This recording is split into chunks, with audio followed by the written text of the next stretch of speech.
អូនសូមត្រឡប់ទៅផ្ទះវិញជួយបញ្ជ្រាបព័ត៌មានដែលបងប្អូនទទួលបាននៅព្រឹកនេះជូនទៅដល់ឪពុកម្ដាយរបស់យើងជូនដល់មិត្តភ័ក្តិរបស់យើងជាពិសេសអ៊ំពូមីងដែលនៅផ្ទះដែលគាត់អត់បានស្វែងយល់ស៊ីជម្រៅអំពីអ្វីទៅជាព័ត៌មានជាពិសេសគឺព័ត៌មានដោយផលិតដោយ AI បងប្អូនទៅវិញសូមជម្រាបប្រាប់គាត់ថា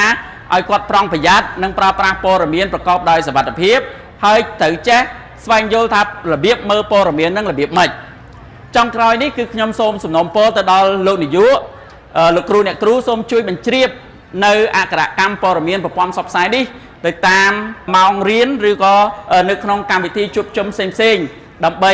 ធ្វើយ៉ាងណាឲ្យបងប្អូននេះគឺអាចពង្រឹងនៅអក្សរកម្មព័ត៌មានប្រព័ន្ធផ្សព្វផ្សាយពីព្រោះលោកគ្រូអ្នកគ្រូដើរតួនាទីសំខាន់ណាស់នៅក្នុងការបញ្ជ្រាបនៅបំណិនសតវត្សទី21ជាពិសេសទៅលើអក្សរកម្មព័ត៌មានប្រព័ន្ធផ្សព្វផ្សាយនិង Digital សូមបងប្អូនស្រែកដល់គ្នាថាយើងនិយាយថាទេចំពោះព័ត៌មានคล้ายៗ